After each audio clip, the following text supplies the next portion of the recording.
आपने पवारना की बात छेड़ी, तो अगला प्रश्न मेरा इसी को लेके था। आप संघ में जो पवारना विधि होती है, इसकी क्या जरूरत पड़ी और ये किस तरीके से होती है? इसका मतलब उद्देश्य क्या है पवारना विधि करने का? जी, बहुत साधुवाद आदरणीय संघ। देखिए, अभी तक जो है जितने भी संगठन चल रहे हैं, आज संगठन बना और कल ही उसका विभाजन हो गया, कल ही उसके सदस्य उसको छोड़ के चले गए। तो पहली बात तो एक उदाहरण हमें मिलता है भगवान बुद्ध का। भगवान बुद्ध से एक उनका जो भिक्षु है, वो आकर बोलता है कि भगवान बुद्ध, ना तो आप चमत्कार दिखाते हैं मुझे और ना ही मुझे परलोक के बारे में बताते हैं, ना ही मुझे ये ब्रह्मांड के बारे में कुछ जानकारी देते हैं और ना ही कोई अलौकिक शक्तियों बताते हैं। तो इसीलिए मैं संघ को छोड़कर जा रहा हूँ। तो भगवान बुद्ध पूछते हैं उससे, हालांकि भगवान बुद्ध ये बात जो है किसी और व्यक्ति से कर रहे होते हैं, जिसने भगवान बुद्ध से पूछा कि क्या भगवान बुद्ध ये बात सही है कि वो एक व्यक्ति जो है भिक्षु था, वो आपके संघ को छोड़कर चला गया। तब उसको जवाब देते हुए भगवान बुद्ध ये बताते हैं। तो भगवान बुद्ध उससे पूछते हैं भिक्षु से कि भाई ये बता, क्या जब तू संघ में आया था तो संघ में प्रवेश करने के लिए मैंने तुझे कहा था कि तू आ और संघ में प्रवेश कर ले? तो बोलता है नहीं भगवान बुद्ध, ऐसा नहीं है, मैं अपने आप से आया था। ठीक है, तो क्या जब तू संघ में प्रवेश किया, तूने तू भिक्षु बन गया, तो क्या मैंने तुझे ये वादा किया था कि मैं तुझे चमत्कार दिखाऊंगा, मैं तुझे अलौकिक शक्तियाँ का जो है विवरण दूंगा, तुझे ब्रह्मांड के बारे में बताऊंगा? तो वो बोलता है कि नहीं भगवान बुद्ध, ऐसा भी नहीं है। तो फिर भगवान बुद्ध उससे बोलते हैं कि भाई क्या तू और क्या मैंने तुझे बताया और क्या तुझने सीखा? तो इसका तो आपस में कोई संबंध ही नहीं है। इसीलिए जो है तेरी जो इच्छा हो तू कर, और जो मैं कर रहा हूँ मैं कर ही रहा हूँ। तो इसी प्रकार से आदरणीय संघ, जो संघ और संगठन अब चल रहे हैं, अभी कोई व्यक्ति उनमें क्यों प्रवेश कर रहा है उसको पता नहीं है। वो संगठन उस व्यक्ति को क्यों प्रवेश दे रहा है संगठन में, उसको भी पता नहीं है।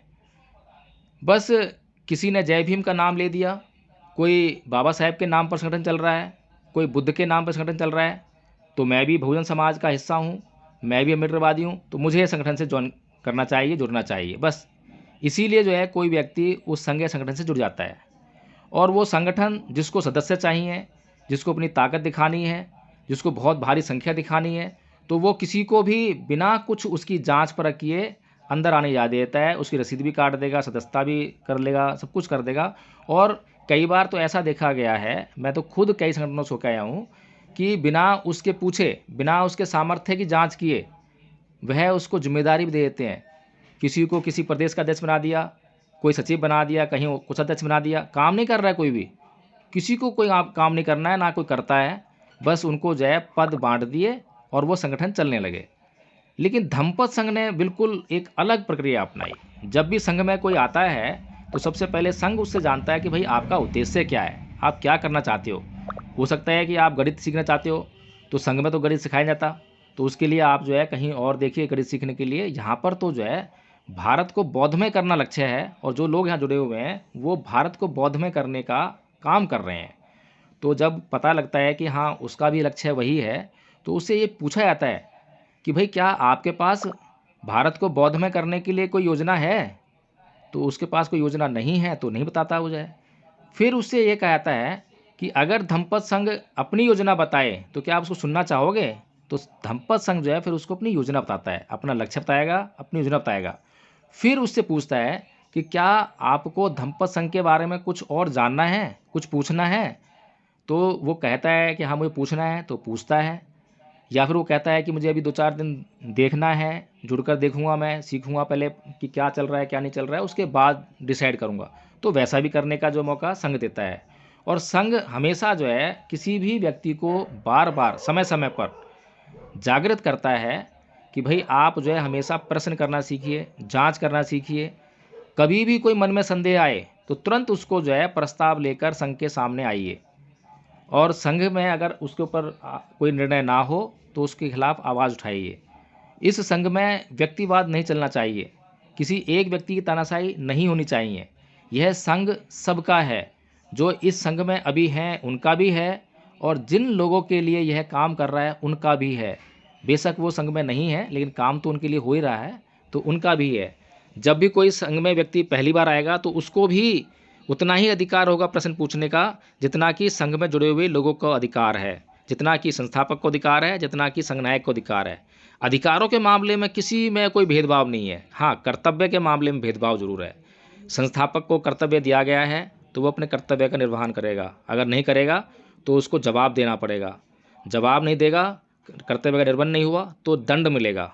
ये जरूर कर्तव्य का निर्वहन करना पड़ता है। जो विभाग प्रभारी हैं उनको भी कर्तव्य दिए गए हैं। किसी भी पद प्रतिष्ठा का इसमें जो है निर्माण नहीं किया गया है। केवल और केवल एक ही लक्ष्य है, भारत को बौद्धमय करना। और भारत को बौद्धमय करने के लिए जिन बातों की आवश्यकता है, जिस त्याग की आवश्यकता है, वो करना ही पड़ेगा। अगर संघ उन बातों को नहीं करेगा, उन कामों को नहीं करेगा, उस त्याग को नहीं करेगा तो भारत बौद्धमय कभी हो ही नहीं सकता है। और पूर्व में भी हमने देखा है, जब जब हमारे महापुरुषों ने उनके लक्ष्यों को पूरा करने के लिए जो जो त्याग जीवन ने लक्ष्य ने उनसे मांगा, वो त्याग उन्होंने किया, तभी वो अपने जीवन में उन लक्ष्यों को हासिल कर पाए और तभी समाज जो है 2 कदम आगे बढ़ पाया।